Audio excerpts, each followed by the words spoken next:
मैं ज्योति सिंगौर। बच्चों, आज हम कक्षा 12वीं विषय अर्थशास्त्र की इकाई 5 समझने वाले हैं। इकाई 5 से संबंधित जितने महत्वपूर्ण प्रश्न हैं इनको हम देखेंगे। मुझे पूरा विश्वास है कि आप इसके पहले के वीडियो से आपने नोट्स बना लिया होगा। सभी वीडियो के नीचे डिस्क्रिप्शन बॉक्स में मैंने नोट्स दिए हुए हैं, तो आप नोट्स जरूर बना लीजिए, क्योंकि परीक्षा के वक्त आपको जब रिवीजन करना होगा तो नोट्स बहुत आवश्यक होंगे। हम जो इकाई आज 5 देखने वाले हैं, ये आवंटित अंक के हिसाब से सबसे छोटी इकाई है। इससे हमको एक वस्तुनिष्ठ प्रश्न आएगा और 2 अंक के 2 प्रश्न पूछे जाएंगे। इसका क्या तात्पर्य है? इसका ये तात्पर्य है कि इस इकाई से छोटे-छोटे प्रश्न पूछे जाएंगे। हमारा सबसे पहला प्रश्न है, कीमत संतुलन तब समान रहता है। संतुलन का मतलब क्या होता है? संतुलन का मतलब होता है बराबर। जब कोई भी 2 चीज आपस में बराबर होगी, इसे हम क्या कहेंगे? संतुलन कहते हैं। इसमें जो विकल्प दिए हुए हैं, मांग में वृद्धि बराबर पूर्ति में वृद्धि। मांग में वृद्धि बड़ी है पूर्ति से, मांग में कमी से बड़ा है पूर्ति में वृद्धि। मांग में वृद्धि और पूर्ति में वृद्धि दोनों आपस में बराबर नहीं है। अब संतुलन बोल रहा है तो संतुलन आपको कहाँ दिख रहा है? ये दिख रहा है। वैसे भी कीमत संतुलन बराबर होता है मांग बराबर पूर्ति। जहां मांग और पूर्ति आपस में बराबर होती है, उसे ही हम कीमत का संतुलन या बाजार संतुलन कहते हैं। तो इसका जो सही उत्तर होगा, मांग में वृद्धि बराबर पूर्ति में वृद्धि। दूसरा प्रश्न है हमको, जब बाजार मांग बाजार पूर्ति से अधिक हो जाए। ये बाजार मांग अधिक है। किससे अधिक है? पूर्ति से अधिक है। तब क्या होगा? पूर्ति के अतिरेक की। क्या पूर्ति यहाँ अधिक है? नहीं। हमारे को क्या बोल रहा है? मांग अधिक है, तो संतुलन भी नहीं होगा। सही उत्तर क्या होगा? मांग के अतिरेक की। यहाँ पे दिख रहा है ना कि बाजार मांग अधिक है, पूर्ति से अधिक है, तो मांग अतिरेक होगा इसका उत्तर। खालिस्तान है हमारा पहला। खालिस्तान का आशय संतुलन की स्थिति से है। संतुलन कब होता है? हमने अभी देखा था, मांग और पूर्ति के संतुलन को हम क्या कहते थे? कीमत संतुलन। ये यहाँ पर होना था, संतुलित कीमत होना था या कुछ और होना था, लेकिन संतुलन की स्थिति का मतलब हम सीधे यहाँ पर, चूंकि हमारा पाठ कीमत से संबंधित है, तो हम इसका उत्तर लिखेंगे संतुलन कीमत भी लिख सकते हैं। बाजार मांग बराबर पूर्ति या बाजार पूर्ति बराबर बाजार मांग। दूसरा खालिस्तान है। खालिस्तान का आशय किसी वस्तु की ऐसी कीमत निर्धारण करना जो संतुलन में रहती है। कैसी कीमत? संतुलित कीमत। इसका उत्तर भी क्या होगा? संतुलित कीमत। तीसरा प्रश्न है, कीमत छत। छत आपने देखी होगी सबने, सबसे ऊपर होती है। घर के ऊपर क्या होती है? छत होती है। यहाँ किसकी छत हमको बनाना है? कीमत की छत बनाना है। तो कीमत की छत किसे कहा जाता है? उच्चतम कीमत या अधिकतम कीमत। उच्चतम कीमत या अधिकतम कीमत को ही कीमत छत भी कहते हैं। उच्चतम निर्धारित कीमत, यह हमारा पहला प्रश्न है। उच्चतम निर्धारित कीमत, अभी हमने देखा था कीमत छत, ये वही प्रश्न है उसका। उच्चतम निर्धारित कीमत किसे कहते हैं? उच्चतम का अर्थ अधिकतम सीमा होता है किसी वस्तु या सेवा की। ये महत्वपूर्ण बात है। सरकार के द्वारा निर्धारित अधिकतम कीमत को कीमत सीमा या उच्चतम निर्धारित कीमत कहते हैं। किसी भी वस्तु और सेवा की कीमत का निर्धारण जब सरकार के द्वारा अधिकतम कीमत पे कर दी जाती है, उसे कहते हैं उच्चतम निर्धारित कीमत। साधारणतः आवश्यक वस्तुएं जैसे गेहूं, चावल, चीनी, मिट्टी का तेल आदि के लिए उच्चतम कीमत का निर्धारण किया जाता है। यह कीमत बाजार में प्रचलित मांग एवं पूर्ति शक्तियों के द्वारा निर्धारित कीमत से कम होती है। इन कीमतों का निर्धारण निर्धन वर्ग को आवश्यक वस्तुएं उपलब्ध कराने के लिए किया जाता है।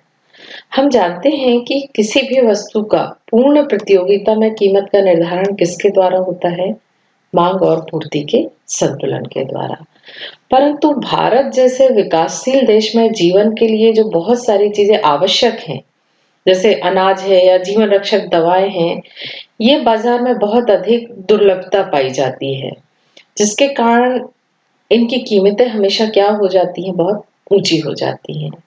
ऊंची हो जाती है मतलब बहुत महंगी हो जाती है, जिससे कई बार क्या होता है, निर्धन जनसंख्या का जो ज्यादातर भाग है वो इनको खरीदने में असफल होता है या बहुत मुश्किल से खरीद पाता है, जिसके कारण उनमें मतलब अल्प पोषण है, कुपोषण जैसे उत्पन्न हो जाते हैं। जैसे कि आप देखते देखते होंगे, सुनते होंगे आपने न्यूज में कई बार कि अरहर दाल की कीमत 200 रुपए हो गई, 300 रुपए हो गई। ऐसी स्थिति में गरीब क्या करता है, ये दाल को खरीदता ही नहीं है, तो उसको प्रोटीन नहीं मिलेगा, प्रोटीन की कमी हो जाएगी। तो ये ने कहने का मतलब है, कई जो खाद्य पदार्थ हैं उनकी कीमत बहुत ज्यादा बढ़ जाती है। ऐसी स्थिति में सरकार क्या करती है, इनकी अधिकतम कीमत निर्धारित कर देती है कि कोई भी दाल का मूल्य 150 या 100 रुपीज से अधिक में नहीं बेच पाएगा। तो आप यहाँ पर दो चीजें समझे कि सरकार डिसाइड करती है, आवश्यक वस्तुओं के लिए डिसाइड करती है, और किसको ध्यान में रख के करती है, निर्धन वर्ग को ध्यान में रख के करती है। और एक महत्वपूर्ण बात ये भी है कि निर्धारित कीमत से कम होती है। ये जो कीमत है, कीमत संतुलन है, इससे प्रायः थोड़ी कीमत क्या करती है, कम डिसाइड करती है। इसलिए करती है कि इतनी महंगी वस्तु भी गरीब व्यक्ति नहीं खरीद सकता। तो आप समझ लीजिए कि उच्चतम निर्धारित मतलब सरकार कर रही है, और गरीब वर्ग को ध्यान में रख के कर रही है, और आवश्यक वस्तुओं को के लिए करती है। जैसे चावल है मान लो, तो चावल का सरकार ने डिसाइड कर दिया कि कोई भी चावल 50 रुपए से अधिक में नहीं बेचेगा। अगला प्रश्न है उच्चतम, कई उल्टा है ये, निम्नतम निर्धारित कीमत। अभी उच्चतम था, अब क्या है, निम्नतम। निम्नतम का मतलब क्या होगा, सबसे कम। न्यूनतम कीमत से अभिप्राय किसी वस्तु की न्यूनतम कीमत से है, जिसे जिसे सरकार के द्वारा निर्धारित किया जाता है। इसको भी कौन डिसाइड करता है, सरकार करती है। किसी वस्तु या सेवा की सरकार द्वारा निर्धारित न्यूनतम सीमा को कीमत तल, देखिए वहां कीमत छत था, और यहाँ पे क्या बता रहा है, कीमत तल। निम्नतम निर्धारित कीमत, इसको कीमत तल भी कहते हैं या निम्नतम निर्धारित कीमत भी कहते हैं। कुछ वस्तुओं और सेवाओं की कीमतों में निश्चित स्तर से नीचे गिरावट अच्छी नहीं होती, अतः सरकार इन वस्तुओं और सेवाओं की न्यूनतम कीमत निर्धारित करती है। उदाहरण, समर्थन मूल्य द्वारा सरकार कुछ कृषि पदार्थों के न्यूनतम मूल्य तय करती है, और बाजार मूल्य से नीचे जाने पर स्वयं उस मूल्य पर कृषि पदार्थों का क्रय करती है। यहाँ पे आना चाहिए क्रय, यानी खरीदती है। तो ये क्या बात है, न्यूनतम कीमत भी कौन डिसाइड कर रहा है, सरकार कर रही है ना। और ज्यादातर सरकार कृषि उत्पादों के लिए ऐसा करती है।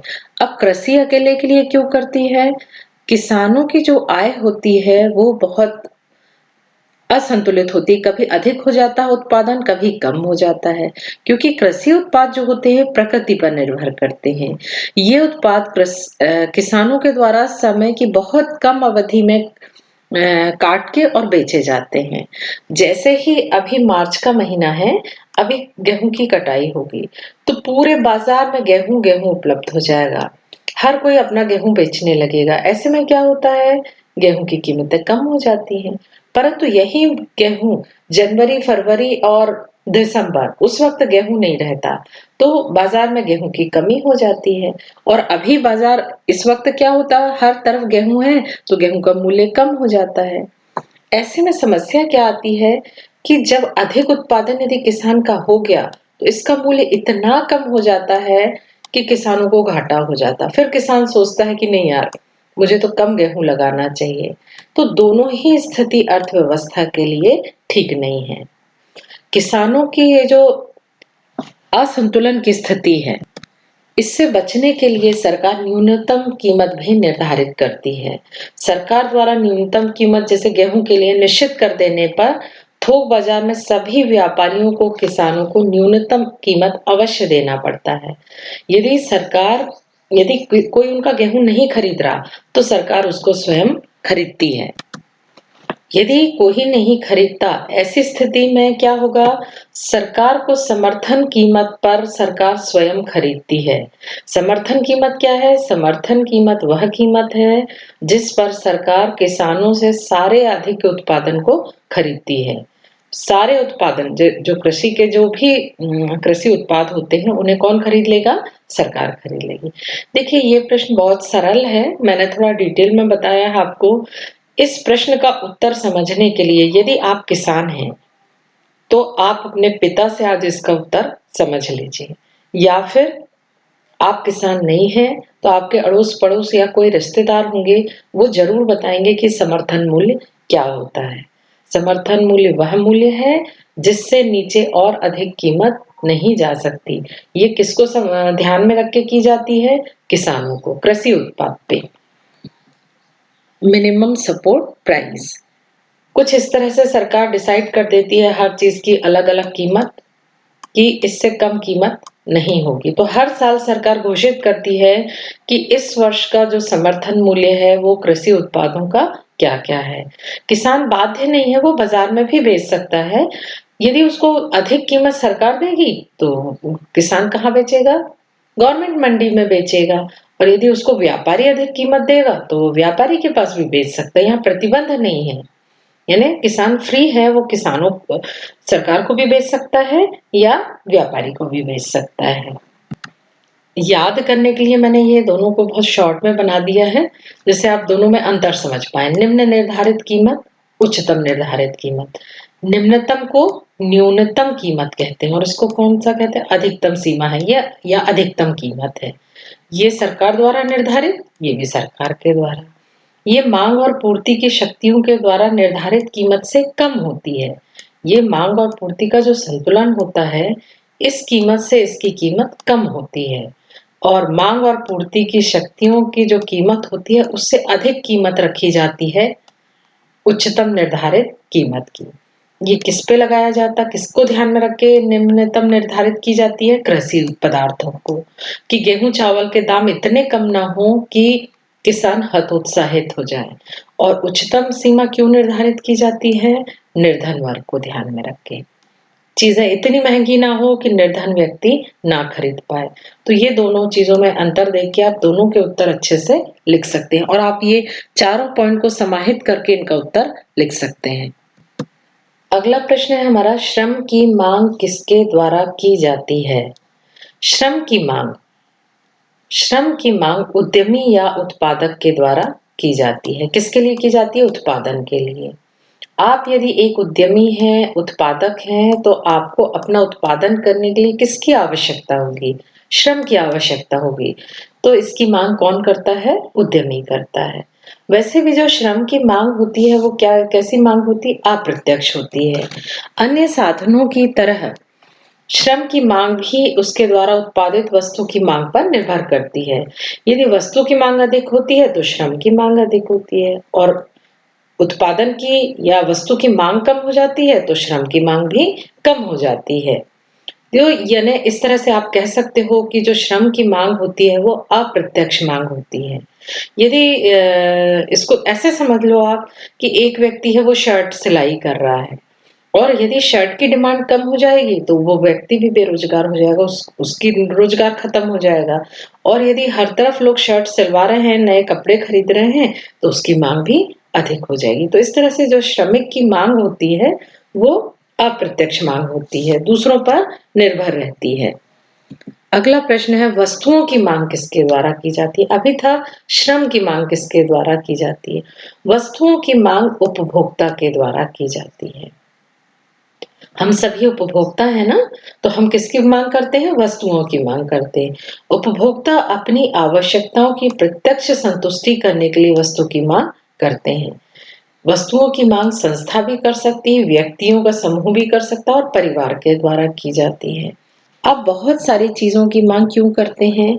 आपको संतुष्टि के लिए। आपको ठंडी लग रही है, आप तो आप क्या खरीदोगे? कंबल खरीदोगे, स्वेटर खरीदोगे।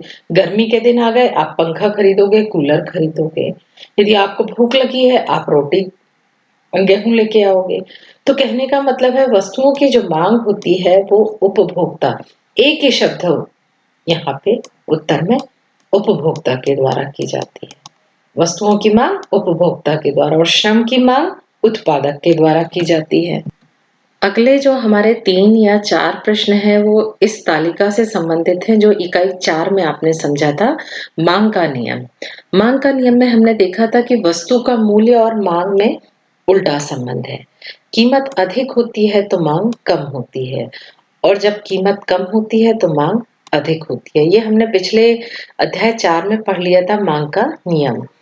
और ये होता है हमारा पूर्ति का नियम। ये भी हमने देखा था कि जब वस्तु महंगी होती है तो पूर्ति भी अधिक होती है और जैसे ही सस्ती होती है तो पूर्ति भी कम हो जाती है। ये हमने पहले देखा था। और किसी भी वस्तु का जो मूल्य का निर्धारण होता है वो कहाँ होता है? जहां मांग और पूर्ति बराबर होते हैं। यहाँ पे मांग और पूर्ति कहाँ बराबर है? वस्तु के 3 रुपए मूल्य पर। तो ये अवस्था कहलाती है बाजार संतुलन। बाजार संतुलन में जब मांग और पूर्ति आपस में बराबर होते हैं वही कहलाता है बाजार संतुलन की स्थिति। यहाँ हमने 2 चीज और देखना है। ऊपर देखिए यहाँ पे दिख रहा है आपको ये जो कीमत अधिक है। यहाँ पे कीमत अधिक है तो मांग कैसी है? कम है। क्या अधिक है? पूर्ति अधिक है। यानी बाजार में सामान बहुत बिक रहा है, खरीदने वाला कोई नहीं है। तो ये ऊपर जो स्थिति होगी ये होगी अतिरिक्त पूर्ति, यानी पूर्ति यहाँ अधिक होगी। दूसरी कंडीशन है जब वस्तुएं कम दाम की हो जाए, कम कीमत की हो जाए। जब सस्ती चीजें मिलेंगी तो हम हर कोई खरीदने लगेगा, लेकिन बेचने वाला उसको नहीं बेचना चाहता क्योंकि इतने कम दाम हो गए हैं तो वो चाहेगा कि सामान अभी ना बेचूं, जब कीमतें महंगी होंगी तब बेचूंगा। तो ये जो दूसरी पोजीशन है ये कहलाती है अतिरिक्त मांग की, क्योंकि यहाँ कम कीमत पर मांग अधिक होती है, पूर्ति नहीं होती। तो आप समझ गए होंगे इस तालिका में कि यहाँ हमको 3 पोजीशन मिल रही है। ये संतुलन की स्थिति, ऊपर है अतिरिक्त पूर्ति और नीचे है हमारा अतिरिक्त मांग। इसी को हमने चित्र में भी समझा था। ये मांग वक्र है और ये पूर्ति वक्र है। दोनों जहां पर मिल रहे थे ये था हमारा संतुलन। 3 रुपए पे 30 वस्तु का ये था साम्य कीमत या संतुलित कीमत या बाजार मूल्य। और ये जो ऊपर वाली पोजीशन थी ये कैसी थी? यहाँ पूर्ति अधिक थी। तो पूर्ति अधिक क्यों थी? क्योंकि यहाँ पे दाम कैसे है? कीमत अधिक है। तो ये ऊपर वाली जो ऊपर की जो ये पोजीशन है ये कैसी है? अधिपूर्ति। यहाँ कीमत कम है तो यहाँ क्या अधिक होगा? मांग अधिक होगी। तो ये तीनों प्रश्न अभी अगले स्लाइड में हम पढ़ेंगे। पहला है हमारा संतुलन कीमत। संतुलन कीमत क्या है? वह मूल्य है जो दीर्घकाल में मांग और पूर्ति को संतुलित करता है। दीर्घकाल के समय की अवधि में वस्तु की पूर्ति को उसकी मांग के अनुसार घटाया या बढ़ाया जा सकता है। इस प्रकार मांग और पूर्ति बराबर हो जाती है, इसे हम संतुलन कीमत कहते हैं। प्राय दीर्घकाल में क्या होता है कि हम वस्तु की मांग और पूर्ति को बढ़ा सकते हैं और घटा सकते हैं। दीर्घकाल में यदि मांग अधिक है तो वस्तुएं अधिक उत्पादन करने लगेंगी, यदि मांग कम है तो उत्पादन हम कम करेंगे। तो जो साम्य की स्थिति होती है इसे ही हम संतुलन कीमत कहते हैं। बाजार मांग बराबर बाजार पूर्ति। अगला प्रश्न भी वही है, बाजार संतुलन से क्या आशय है? बाजार संतुलन भी वही होगा, बाजार मांग और बाजार पूर्ति जहां पर बराबर होगी वही कहलाएगी बाजार संतुलन। तो इनको कुछ आप समझने के बाद अपने शब्दों में भी लिखने का प्रयास कीजिए और आप कोशिश करिए कि यदि आपने ये चित्र बना दिया, यहाँ पर आपने कीमत लिख दी, यहाँ पे मांग और पूर्ति लिख दी। तो इस तरह से कहने का मतलब है कि आपको ये तो 2 अंक का है, बहुत डिटेल में लिखने की आपको आवश्यकता नहीं है। ये देखिए चित्र आपने बना दिया तो आप बहुत आसानी से, इसमें बहुत अधिक टाइम नहीं लगता। आप यहाँ पे क्वांटिटी लिख दो, यहाँ प्राइस लिख दो और ये सप्लाई वक्र बना दो, ये मांग वक्र बना दो और शो कर दो कि भाई ये है हमारा संतुलन मूल्य या बाजार मूल्य। अगला है अधिमांग से क्या आशय है? अधिमांग अभी हमने देखा था ना, जहां मांग अधिक होती है। मांग अधिक कहाँ होती है? नीचे वाले क्षेत्र में देखा था ना हमने, जहां चीजें सस्ती थी। अधिमांग अतिरिक्त मांग से अभिप्राय उस स्थिति से है जब एक निश्चित कीमत पर किसी वस्तु की बाजार मांग उसकी पूर्ति से अधिक हो। एकदम सिंपल वर्ड में जहां मांग अधिक है वो कहलाएगी हमारी अधिमांग। जहां मांग अधिक है, अतिरिक्त मांग की स्थिति उत्पन्न होती है जब बाजार कीमत संतुलन कीमत से कम होता है। यदि आपने ये लाइन याद कर ली तो आप पूरा उत्तर लिख देंगे। जब बाजार मांग अधिक है बाजार पूर्ति से, उसे हम अधिमांग कहेंगे। अगला प्रश्न है अधिपूर्ति। इस इकाई में यही अच्छा है कि दोनों दोनों चीजें हमको दी हैं, तो बहुत क्लियर हो जाता है और याद भी रखने में हमको आसानी होगी। अधिपूर्ति इसी का ही उल्टा है, जहां पूर्ति अधिक होगी उसे हम क्या कहेंगे? अधिपूर्ति। अधिपूर्ति या अतिरिक्त पूर्ति से अभिप्राय उस स्थिति से है जब निश्चित कीमत पर किसी वस्तु की बाजार की पूर्ति उसकी बाजार मांग से अधिक है। देखिए सारा उत्तर इसी में दिया हुआ। अधिपूर्ति, यहाँ अधिक क्या है हमारा? पूर्ति अधिक है। बाजार पूर्ति अधिक है बाजार मांग से, उसे हम कहेंगे अधिपूर्ति। ये देखिए तीनों प्रश्न का उत्तर एक साथ। बाजार संतुलन क्या होगा? जब बाजार मांग या संतुलन मूल्य क्या होगा? बाजार मांग बराबर बाजार पूर्ति। अधिमांग किसे कहेंगे? जब अधिक क्या है? मांग है। अधिपूर्ति किसे कहेंगे? पूर्ति अधिक है। अब आप इस स्लाइड के तीनों इनको याद कर लीजिए और पूरा उत्तर अपने मन से लिख दीजिए, तो कभी आपका उत्तर गलत हो ही नहीं सकता और आप कंफ्यूज बिल्कुल नहीं होंगे। हमारा 9वां प्रश्न है, श्रम बाजार में मजदूरी का निर्धारण कहाँ होता है? श्रम बाजार में मजदूरी की दर का निर्धारण श्रम की मांग और श्रम की पूर्ति के द्वारा होता है। श्रम की मांग किसे कहते हैं? श्रम की मांग अभी हमने देखी थी कि श्रम की मांग कौन के द्वारा की जाती है? उत्पादकों के द्वारा। और एक उत्पादक श्रमिक को सीमांत उत्पादकता से अधिक मजदूरी नहीं देता। इसका तात्पर्य क्या है? यदि मैं दिन भर में 2 शर्ट सिल रही हूँ और मेरी जो क्षमता है वो 100 रुपए की है, तो वो मेरी क्षमता के अनुरूप ही मुझे पैसे या मजदूरी देगा। यदि मेरी क्षमता है मैं 6 शर्ट्स बना रही हूँ और मैं 500 रुपए का काम कर रही हूँ, तो वो अधिकतम मुझे कितना रुपए देगा? मेरा मालिक 500 रुपए देगा। तो ये जो श्रम मजदूरी का निर्धारण होता है वो क्या देख के होता है? उत्पादकता देख के, श्रमिक की उत्पादकता देख के। अधिक उत्पादक श्रमिक होगा तो उसकी तनख्वाह अधिक होगी और जो कम उत्पादक होगा उसकी मजदूरी कम होगी। अच्छा, श्रम की पूर्ति कौन करता है? श्रम की पूर्ति से आशय श्रमिकों की संख्या से है जो विभिन्न दरों पर काम करने के लिए तैयार रहते हैं। इसमें भी ये चित्र आपका इतना इंपॉर्टेंट है, इस पाठ में तो लगभग हर प्रश्न में आप सीधे ये जो चित्र सीख लीजिए। आप यहाँ पर 1 लाइन लिखिए, 2 लाइन लिखिए और हर उत्तर में आप अवश्य बना दीजिए। यहाँ हो गया ये श्रम की पूर्ति और यहाँ हो गया ये श्रम की मांग। यहाँ पर मजदूरी का निर्धारण कहाँ हो गया? जहाँ श्रम की मांग और श्रम की पूर्ति आपस में बराबर है। बिल्कुल यहाँ संकोच करिए ही नहीं, सीधे लिख दीजिए S, यहाँ लिख दीजिए D। ये श्रम की मांग है और ये श्रम की पूर्ति है।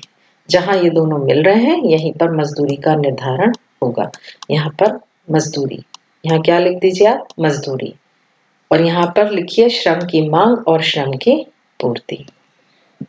ये हमारा अंतिम प्रश्न है, श्रम का सीमांत संप्राप्ति उत्पाद। सीमांत शब्द पूरे अर्थशास्त्र में अभी तक हमने पढ़ा, हर जगह उपयोग होता है। सीमांत का मतलब होता है अतिरिक्त इकाई के द्वारा किया गया उत्पादन। संप्राप्ति का मतलब है आय। अर्थशास्त्र की परेशानी आती यही है कि एक ही वर्ड के लिए बहुत सारे वर्ड दिए हुए हैं और इंग्लिश में ये परेशानी नहीं आती है। इंग्लिश का यदि एक वर्ड है तो उसका मीनिंग भी हमेशा वही होगा। और हिंदी में हम आधा अर्थशास्त्र में इसलिए कंफ्यूज होते हैं कि हर एक चीज के लिए 2-3 वर्ड्स होते हैं और जो जिनका आपस में ऐसा हम कोरिलेशन नहीं कर पाते हैं।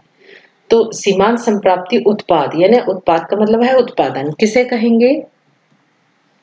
श्रम का सीमांत संप्राप्ति उत्पाद से तात्पर्य एक श्रमिक के द्वारा किया गया उत्पादन है। सीमांत संप्राप्ति उत्पाद में एक अतिरिक्त श्रमिक के द्वारा कुल उत्पादन में होने वाली वृद्धि सीमांत संप्राप्ति उत्पाद कहलाती है। इसको आप उदाहरण से समझ लो। ये 2 व्यक्ति मिलके 10 शर्ट बना रहे हैं। मेरे यहाँ 10 शर्ट बना रहे हैं ये 2 व्यक्ति मिलके। मैंने एक व्यक्ति ये रामलाल को और लगा लिया क्योंकि मेरे दुकान की डिमांड बढ़ गई, तो मैंने एक व्यक्ति रामलाल है इसको और लगा लिया। अब ये तीनों मिलके कितनी शर्ट बनाने लग गए? 15 शर्ट बनाने लगे। ये तीनों व्यक्ति 15 शर्ट बनाने लगे। तो ये जो अतिरिक्त मेरा रामलाल था, इसकी सीमांत संप्राप्ति उत्पाद कितना है? इसने कुल उत्पादन कितना किया? सीमांत मतलब एक अतिरिक्त श्रमिक जो मैंने लगाया, इसके द्वारा उत्पादित कितनी शर्ट होंगी? सिंपल है 5 शर्ट, क्योंकि ये दोनों मिलके तो 10 शर्ट बना ही रहे थे, परंतु ये जो अतिरिक्त श्रमिक मैंने लगाया था, इसकी जो सीमांत संप्राप्ति उत्पाद है, ये है 5 शर्ट। तो मुझे लगता है कि यहाँ आपको क्लियर हो गया होगा कि एक व्यक्ति, मान लो मैंने एक व्यक्ति और मजदूरी पे लगा लिया और 17 शर्ट टोटल हमारी 17 शर्ट बन रही हैं। तो ये जो श्यामलाल है, इसकी जो उत्पादकता है वो कितनी हो जाएगी? 2 शर्ट हो जाएगी। जैसे ही हम एक अतिरिक्त और लगाते हैं श्रमिक, यदि हम उसकी सीमांत उत्पादकता निकालते हैं, वही कहलाती है श्रम की सीमांत संप्राप्ति उत्पाद। ये इकाई छोटी है, 2 अंकों के 2 प्रश्न आने वाले हैं और इस इकाई में टोटल हमको प्रश्न दिए हैं 10 प्रश्न। तो 10 प्रश्न से यदि महत्वपूर्ण प्रश्न है, तो 10 प्रश्न में से हमको 3-4 प्रश्न तो आएंगे ही। तो आप पूरे 10 प्रश्न पढ़ लीजिए और मैंने सीक्वेंस को चेंज किया था, इसलिए किया था ताकि 2 टॉपिक के प्रश्नों को मैंने एक-एक साथ लिया हुआ था। तो आप जब नोट्स बनाएंगे तो आपको और सरल लगने लगेगा। तो आप डिस्क्रिप्शन बॉक्स से नोट्स ज़रूर बना लीजिए और यदि कहीं कोई डाउट है तो आप कमेंट करिए। Thank you.